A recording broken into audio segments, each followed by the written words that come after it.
MBG itu saya setuju sebenarnya MBG itu Oke. dibantu oleh Basnas atau lembaga zakat. Tapi dilihat dari sekolahnya dulu. Nomor 23 dari tahun 2011 itu hanya pengelolaan zakat saja. Tapi belum kepada bahwa diwajibkan. Ini hanya untuk tataran muslim ya. Iya, iya. Kalau non muslim kan kita belum pernah bicara nih. Kita belum pernah duduk bersama nih. Lihat data itu kan terdapat lebih dari 500 lembaga amil zakat yang beroperasi di Indonesia. Luar biasa banyaknya. Karena memang yang miskin itu banyak dari Islam. Karena masyarakat. Masyarakat itu kurang trust kepada lembaga juga karena persoalan pengelolaan. Oke. Iya, pengelolaan dana ini seperti apa. Kalau untuk programnya kan luar biasa semua. Iya, iya, iya.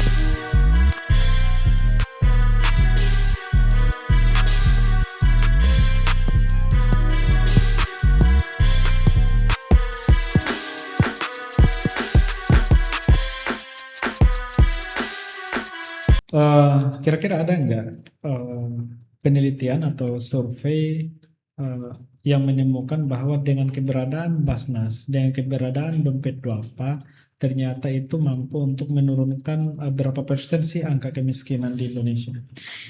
Kalau bicara riset tentang zakat itu sudah lebih ribuan di dalam yang terindeks Sinta dan Scopus. Udah banyak banget. Nah, cuman Bicara memang soal kemiskinan nih, menurunkan kemiskinan. iya, udah banyak banget. Oke. Itu bisa di searching aja, udah banyak banget. Iya, Nah, iya. cuman hari ini memang penelitian itu stagnan. Itu yang pertama, yang kedua Basnas ada beberapa dari lembaga filantropi itu sudah banyak juga mengambil dari riset itu. Cuman hari ini lagi-lagi terbentur pada regulasi pemerintah. Iya, udah banyak sebenarnya. Terbentur dari regulasi pemerintah ini karena belum ada regulasinya ya. Belum kuat regulasinya. Belum kuat regulasinya. Iya, belum Berarti nggak ada overlapping lah ya antara Belum, ya. gerakan lembaga-lembaga atau organisasi filantropi dengan kebijakan pemerintah, nggak ada benturan di situ ya. Iya, belum kuat lah istilahnya karena Oke. memang masih regulasi itu nomor 23 dari tahun 2011 itu hanya pengelolaan zakat saja. Tapi belum kepada bahwa diwajibkan. Ini hanya untuk tataran muslim ya. Iya, iya. Kalau non muslim kan kita belum pernah bicara nih. Kita belum pernah duduk bersama nih. Nah, belum pernah karena memang isu tentang keagamaan ini takut sensitif juga. Hanya bagus tuh programnya Kementerian Agama tentang toleransi beragama. Nah, kalau kita bisa duduk bersama, bicarakan ide bersama ini, kita kembalikan kepada agama kita bagaimana masyarakat kita kan, umat kita bersama, kita lihat. Karena zakat hari ini tuh membantu bayar pajak. Iya, Tapi kalau non muslim kan tidak. Oke. Kan kasihan. Iya, Nah, iya. ini kan kalau seandainya bisa disatukan dan bisa dana ini terkumpul lebih dari 400 triliun Iya, per iya. tahun. Oke. Iya. Jadi kan memang kalau bicara soal toleransi agama sejauh ini kan lebih kepada supaya nggak ada Perpecahan. sentimen antar agama, Iya. supaya tidak ada perpecahan. Iya. Yang ada itu adalah persatuan. Belum masuk kepada bagaimana ini perbedaan yang ada ini kemudian disatukan dalam itu tadi nilai universal, Betul. memberi, kemudian itu semangatnya bersama-sama untuk menggerakkan ekonomi, menggerakkan roda-roda ekonomi yang ada di daerah-daerah, kemudian bagaimana berpartisipasi, berkontribusi untuk menurunkan angka kemiskinan. Belum sampai ke situ kalau saya lihat ini. Kalau menurut diskusinya Pak Menteri Agama itu sudah disampaikan kepada Presiden. Nah, tapi Oke. sudah. Iya, Pak Menteri Agama sudah pernah menyinggung itu ke Pak Presiden. Pak Menrak juga sudah pernah bagaimana memetakan potensi itu, mulai dari dana zakat dan dana wakaf sudah pernah menyampaikan ke Pak Presiden. Nah, kita belum tahu sampai mana gerakan itu. Karena Pak Menteri Agama sudah berusaha. Bahkan Pak Menteri Agama sudah memberikan Berarti kan udah dipikirkan sama Kementerian Agama. tapi khusus Kementerian Islam, Agama. ya khusus Khusus Islam. Islam. Iya kan, Tapi ibaratnya kan kita secara jumlah penduduk kan mayoritas. iya mayoritas, iya. Islam. Ya artinya kan kalau kita mau mengkonekkan dengan pajak tadi, ya kita harus melibatkan agama yang lain. Oh iya. Iya. So, itu bagian dari keadilan sosial. Iya, itu menurut Pancasila. Iya.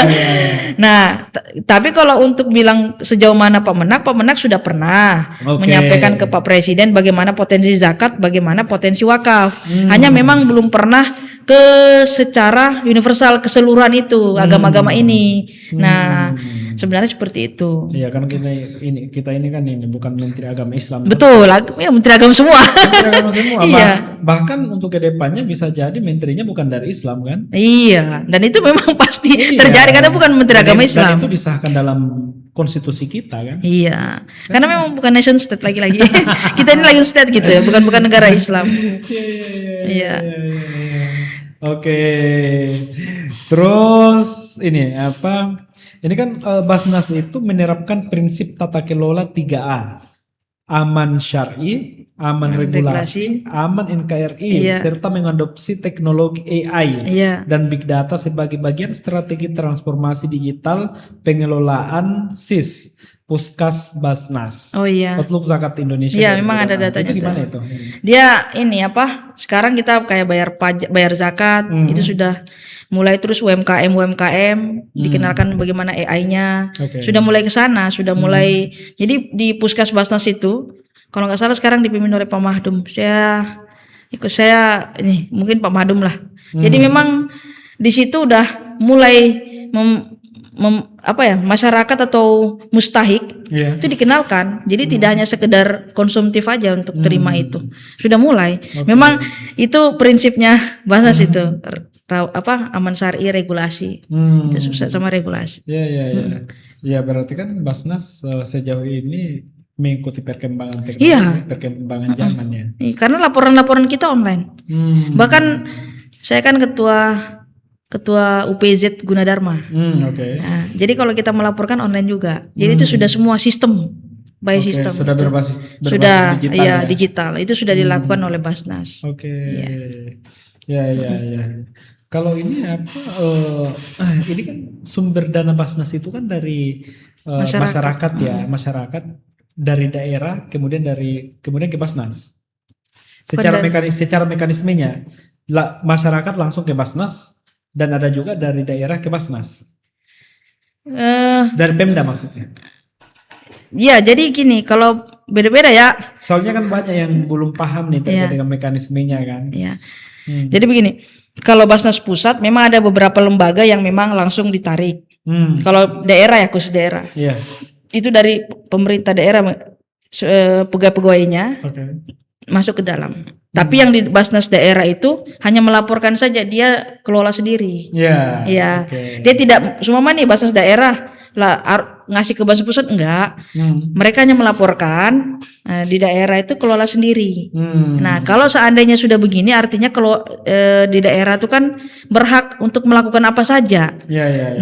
Nah, harapannya kita ini bahwa lembaga Basnas yang di daerah ini sinergi dengan program pemerintah di daerah untuk menuntaskan kemiskinan. Harusnya demikian. Ya, siapapun pemerintahnya kan, namanya niat untuk berbagi dan untuk umat ya harus seperti itu. Ya, Basnas ini kan mengatasnamakan negara ya. Iya. Oke. Memang negara. Kalau Basnas itu negara yang punya milik negara karena badan. Bukan pemerintah. Bukan, itu kan masuk di dalam situ. Masuk di dalam situ. Iya, enggak mungkin dia karena biar bagaimana kan tetap bergabung. Iya. Bagian dari itu. Supporting sistemnya. Oke. Terus Kak? Ya, jadi di daerah itu ya semua dana zakat ini dari pegawainya. Cuman memang kekeliruannya hari ini tidak bisa memetakan yang mana pegawai yang memang mencapai nisab sama yang belum, sehingga yang belum juga kena kepotong masuk di dana zakat. Harusnya kan bisa dilihat dari berapa gaji. jumlah gajinya. Nah, pertanyaannya di keuangan daerah mampu tidak memetahkan itu, karena kalau tidak memetahkan masuk semua dana ini ke dana zakat, kan kasihan mereka. Itulah yang banyak diprotes yang kasus di Sulbar. Dia mengatakan yang di Sulbar baru-baru ini. Oh, kami kan belum capai nisab. Iya. Kenapa harus dipotong? Harusnya masuk sedekah, dan ini kenapa diwajibkan gitu kan? Harusnya nggak boleh diwajibkan. Dia protes, pegawainya protes kepada pemerintah daerahnya. Nah, saya nggak tahu gimana solusinya hari ini. Akhirnya pemerintah daerah itu meniadakan. Yang mau berzakat silakan sendiri. Jadi dia himbaukan tidak boleh mewajibkan gitu. Nah sekarang, padahal sebenarnya boleh mewajibkan bagi yang sudah mencapai nisab. Oke. Berapa nisab yang di daerah gitu kan? Itu bisa. Nah, ini tidak nih, masuk di dana zakat. Akhirnya banyak yang protes lah. Nah, itu yang dilema bagi Kalau di daerah-daerah lain mengalami hal kayak gitu juga. sama Banyak sama ya? semua. Di pusat juga sama kok. Hmm. Sama semua. Nah, itu juga ya inilah yang membuat masyarakat itu kurang trust kepada lembaga juga karena persoalan pengelolaan. Oke. Iya, pengelolaan dana ini seperti apa. Kalau untuk programnya kan luar biasa semua. Iya, iya, iya. Nah, karena di Basnas itu punya apa ya? Nomenklatur bahwa ada dakwah. Itu harus dilaksanakan dakwahnya seperti apa, santunannya bagaimana, pendidikan, ekonominya dalam bentuk apa. Itu semua ada nomenklatur program. Nah, ini harus dipenuhi. Oke. Nah, laporannya sampai di pusat tuh lapornya bagaimana? Semua Basnas dari A ini bagaimana, B bagaimana gitu kan. Iya, iya. Nah, jadi kalau seumpama programnya bagus, terus pengelolaannya, nah inilah yang menjadi kurang trust masyarakat kepada pemerintah gitu. Walaupun memang punya negara, Oke. ya punya negara, tapi ya itu pemerintah kan terlibat di dalamnya. Iya, iya, iya, iya.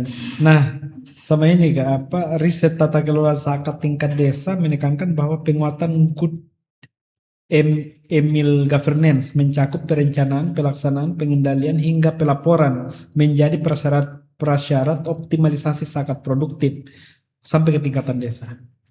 Ya, zakat itu tadi saya bilang programnya itu tidak bisa hanya konsumtif. Dia harus bersifat produktif. Ya. Jadi dia contoh mustahik yang terima ini harus diberikan pelatihan apa aja. Nah, jangan hanya sekedar satu kali kasih makan habis kenyang, besok dia lapar lagi. Kita tidak berharap yang demikian. Berarti yang paling penting itu sebenarnya kalau misalnya bicara soal penurunan angka kemiskinan dan sifatnya jangka panjang, yaitu memberikan pelatihan yang meningkatkan soft skill maupun hard skillnya tuh. Ya, selain modal usaha juga harus begitu. Tapi Basnas hari ini bertanggung jawab dalam hal itu. Saya lihat. Contoh kayak barista yang saya bilang tadi, dia kan mereka kan punya Z Coffee tuh. Nah itu barista digajikan pelatihan, diberikan pelatihan, terus diberikan kalau semua nih di mana dia akan diberikan stand juga, tulisnya Z Coffee, semua bahan dari dia. Nanti perputaran di situlah, tapi didampingi oleh Basnas. Ada pendampingan. Sudah berapa titik yang kemudian diberlakukan? Udah banyak nih Basnas ini. Ada puluhan. Udah puluhan. Udah banyak. Dan ini bukan periode yang sekarang aja, udah dari periode-periode sebelumnya. Itu ada Z Coffee itu. Sudah berdiri banyak. Bahkan yang di Tebet ini gede. Besar di tempat itu. Jadi setiap kampus juga ada, setiap lembaga-lembaga pemerintahan juga yang mau berkenan bisa, asal memang pasarnya dapat. Nah, kan biasanya kalau kita minum tuh ada aja. Jadi Z Coffee namanya. Ya.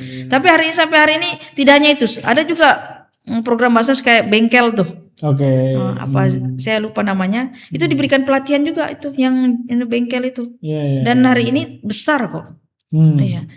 Berarti sebenarnya banyak hal-hal yang produktif yang sudah dilakukan oleh Basnas. Banyak. Cuma belum optimal atau belum maksimal aja. Belum maksimal. Tapi memang ya itu dengan keterbatasan yang sudah diserap. Jadi seadanya juga yang disalurkan gitu. Iya. Kalau tadi potensi itu bisa didukung penuh oleh pemerintah, itu hebat. Jadi bisa dibayangkan 400 triliun per tahun itu mengurangi angka kemiskinan, banyak banget itu. 1% menurunkan 1% aja udah luar biasa itu. Iya, udah hebat itu. Makanya itu baru dari Basnas ya. Iya, belum lagi baru dari filantropi sosial Islam ya. Islam, belum lagi yang lain-lain kan. Karena memang kalau dana zakat kan harus disalurkan sama Islam itu sendiri, karena itu sudah ada aturan di Islam itu sendiri. Tapi kalau misalnya mau melibatkan masyarakat agama lain di Indonesia ini semestinya bukan istilahnya filantropi Islam dong. Filantropi aja. Iya. Iya, kalau mau melibatkan yang lain filantropi aja. Iya, karena filantropi itu kan kedermawanan. Jadi semua bisa. Kayak misalnya dompet duafa itu kan identik dengan Islam ya. Iya. Rata-rata sih sebenarnya di awal itu identik dengan agama Islam. Nah itu dia, karena kalau misalnya kita lihat data itu kan terdapat lebih dari 500 lembaga amil zakat yang beroperasi di Indonesia. luar biasa banyaknya nih. Karena memang yang miskin itu banyak dari Islam. Karena masyarakat Mayoritas. mayoritas. Iya. Nah, cuman itu tadi yang dari non muslim itu kan kita bisa kita bisa ini apa ya istilahnya? Duduk bersama lah. Nah, ini baru-baru saya mendirikan lembaga filantropi juga. Oh, oke. Namanya namanya Kami Bantu. Kami bantu. Fokus ke 3T seluruh Indonesia. Oke. Iya. Ini alhamdulillah tahun ketiga kita menyalurkan sapi kurban di NTT. Oke. Nah, itu kan ada yang non muslim juga. Kita bantu juga. Jadi lembaga filantropi yang kita dirikan ini bukan khusus muslim bukan, tapi semua. Oke. Iya. Untuk ini sumbernya dari perusahaan-perusahaan. CSR-nya. CSR-nya. Ya yang mau memang menyalurkan ya, memang ada niat untuk membantu kemana, semua ada satu perusahaan mau minta tolong nih, saya minta tolong untuk salurkan di sana dengan anak-anak yang begini-begini, kita lihat lagi, oh ya memang perlu bantuan, kita salurkan. Memang. Nanti namanya Kami Bantu. Nah, kebetulan saya juga foundernya dan saya direkturnya sekarang. Dan memang untuk jadi untuk mempertahankan Indonesia menjadi Indonesia makmur dan berjaya, inilah kontribusi kita. Apa bedanya dengan Kita Bisa? Iya, beda. Kita ini khusus 3T. Kalau Kita Bisa itu kan sudah memang semua ya. Iya. Kami Bantu ini hanya untuk memang 3T. Yang memang terbelakang. Pertanyaannya, kalau seandainya dia sudah tidak masuk 3T, ya ngapain kita bantu lagi dong? Ini kan ada lembaganya. Kenapa harus? Tapi kan banyak juga masyarakat ekonomi menengah ke bawah di kota. Itu kan banyak dibilang lembaga-lembaga filantropi di kota. Kita nggak usah ikut campur mereka. Biarkan mereka fokus untuk membantu yang di kota. Yang di 3T ini kan tidak sampai terjauh. Iya, secara aksesibilitas ya. Cobalah pikirkan yang membawa sapi kurban sampai ke Longos sana pakai kapal gitu kan. Itu kita lakukan. Tapi kan sapi kurban banyak di NTT kan? Iya, tapi NTT itu bisa dikatakan sapi itu tidak utama. Iya.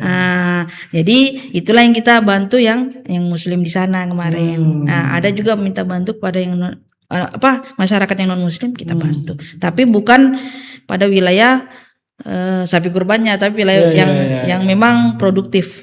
Usaha apa kita bantu dan kita pantau. Ya memang khusus 3T lembaga ini. Bukan untuk kalau di kota apa aja program-programnya Kak? Maksudnya ya itu kan baru untuk sapi kurban. Tapi kalau misalnya dihubungkan dengan ini penurunan angka kemiskinan di 3T, sekolah. Kita bantu sekolah yang sudah rusak. Kita bantu. Terus kemarin ada beberapa proposal gereja kita bantu. Kita bantu. Jadi memang sumber dananya bukan hanya dari dana zakat, bukan CSR, banyak CSR. Banyak CSR dari beberapa perusahaan. Gitu.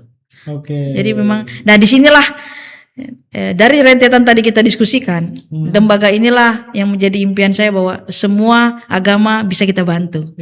Makanya namanya Kami Bantu. Tapi menarik juga kalau misalnya dihubungkan dengan MBG ya. Wah, MBG itu saya setuju sebenarnya MBG itu dibantu oleh Basnatul Lembaga Zakat.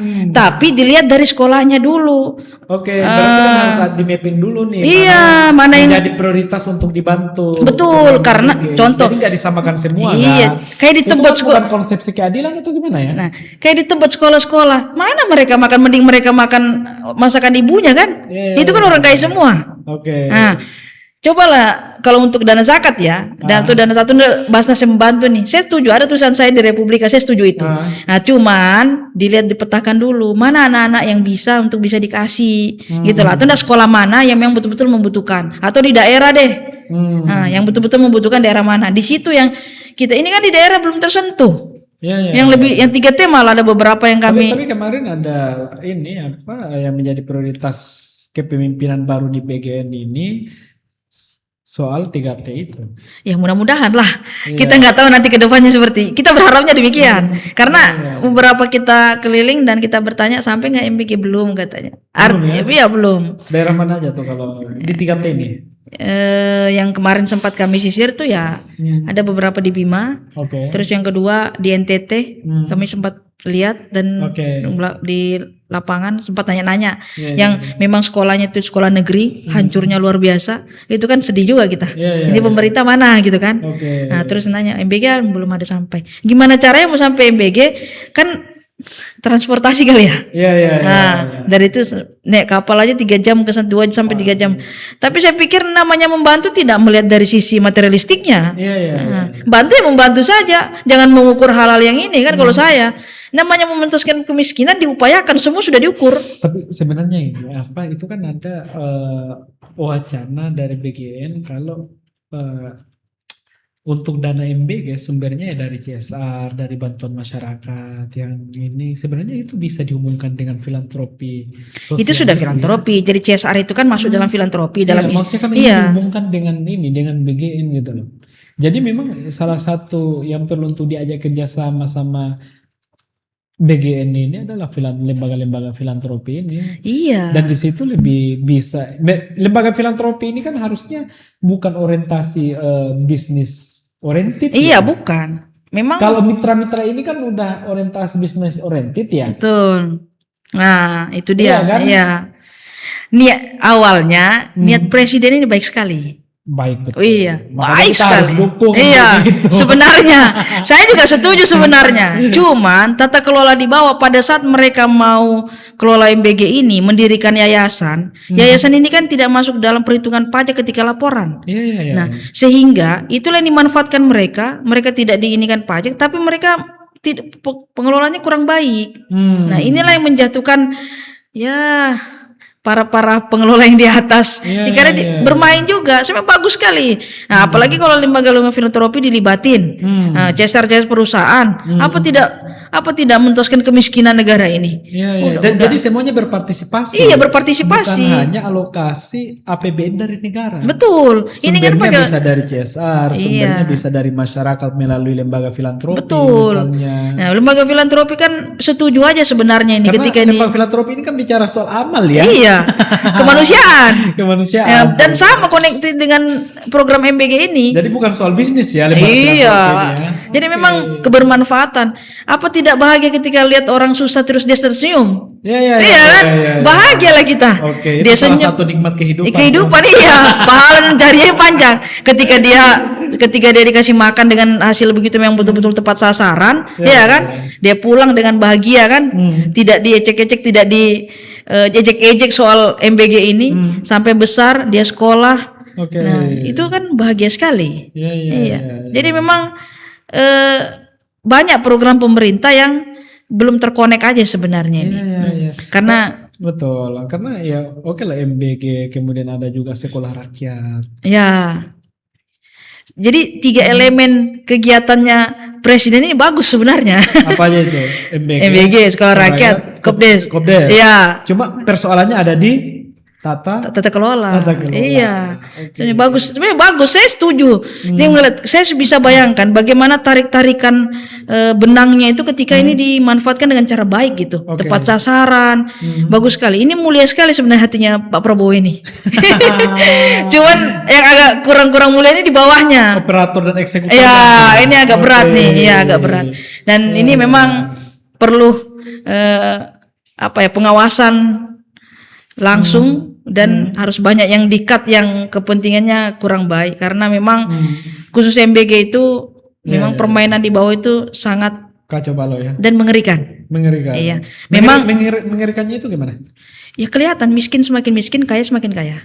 Itu yang ada di masyarakat. Dan mungkin pemerintah atasan tidak tersentuh langsung karena bukan dia yang bermain di bawah. Iya kan? Kita ini melihat, kita ini menyaksikan gitu bagaimana susahnya masyarakat di bawah ketika mereka lapar dan sebagainya. Tiba-tiba di kota dikasihkan makan, di 3T tidak dapat gitu. Sekolahnya juga ambruk dan sebagainya gitu kan.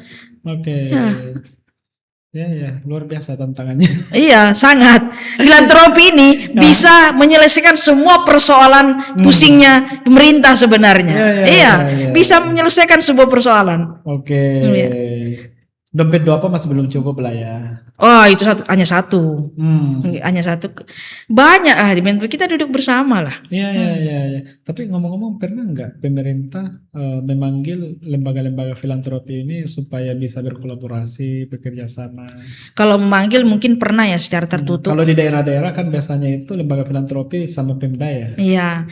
Mungkin pernah secara tertutup, tapi kita nggak tahu seperti apa programnya kan. Iya. Karena saya ngelihat juga rumah zakat, dompet duafa itu masif juga Oke. dalam menjalankan program-program mereka. Bahkan kalau dilihat kampanye-kampanye mereka di Instagram kan lumayan luar biasa itu. Lumayan masif Iya, lah. masif dan hebat Masif, itu betul. menurut saya.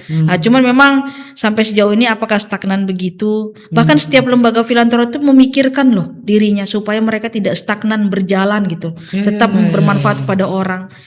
Itu banyak. Hanya Tapi kan memang ini lembaga filantropi ini sebenarnya nggak perlu terlalu pusing-pusing juga kalau bicara soal sumber dana. Kenapa? Karena masyarakat Indonesia paling dermawan. iya. tapi kalau seandainya potensi itu diberdayakan lagi lebih bagus. Lebih Hanya kan bagus. ini Jadi banyak masalah yang kemudian terselesaikan. karena gini, kita dapat reward dari report itu. Paling dermawan, Oke. paling donasinya paling hebat, relawannya paling sukarela kan gitu. Pemerintah bangga. Iya. Pemerintah bangga kita paling dermawan. Memang hati orang Indonesia ini hebat gitu. Iya. Lembaga filantropi Islam Basnas yang hari ini, terus teman-teman lembaga amil zakat dan yang lainnya melihat, oh memang program kita berjalan. Iya. Tapi di bawah masih banyak kemiskinan. Nah, potensi itu, tapi lembaga ini berpikir ini kan kita punya potensi lebih gede lagi. Kalau seandainya hal ini bisa diindahkan oleh presiden atau pemerintah bahwa kita jemput bola dengan hal regulasi di tambalan dan sebagainya, apa tidak menuntaskan kemiskinan di bawah? Karena lembaga-lembaga ini stagnan juga dia. Hanya mereka memikir apa lagi ya supaya menuntaskan kemiskinan, apalagi itu mereka pasti memikirkan. Cuman kan ya berputar situ-situ aja. Kalau dibilang kami tidak berputar situ, maksudnya berputar situ-situ aja, programnya berjalan gitu. Angka kemiskinan juga turun naik. Kita bisa jadi BPS itu hanya sekedar angka saja gitu lah. Iya. Ya gitu-gitu aja. Ya, berarti intinya BPS harus memperbaiki datanya kalau harusnya sih sebenarnya. Oke, kemudian apa yang menjadi pesan-pesan Kamega sebagai closing ini? Kalau saya yang paling utama buat pemerintah, perkuatlah regulasi untuk filantropi ini. Kalau Islam yang memang harus bayar zakat, itu harus ditindak untuk harus bayar zakat gitu. Karena tidak kita di Indonesia ini atau enggak di agama lah istilahnya, tidak hanya untuk yang mencapai nisab yang bagi pegawai, tapi perusahaan itu ada zakatnya juga. Nah, jadi untuk masyarakat sebaiknya berzakat atau berdonasi itu melalui lembaga supaya zakatnya ataupun donasinya tidak hanya berputar pada tetangga kita saja. Kan ada yang bilang ngapain kita ke lembaga ke tetangga, tapi tetangga kan satu kali kita kasih habis selesai. Tapi kalau ke lembaga zakat banyak program yang dia lakukan. Program ini menghidupkan mustahik-mustahik-preneur dan bisa menuntaskan kemiskinan. Jadi tidak hanya satu orang. Ya. Kalau itu untuk masih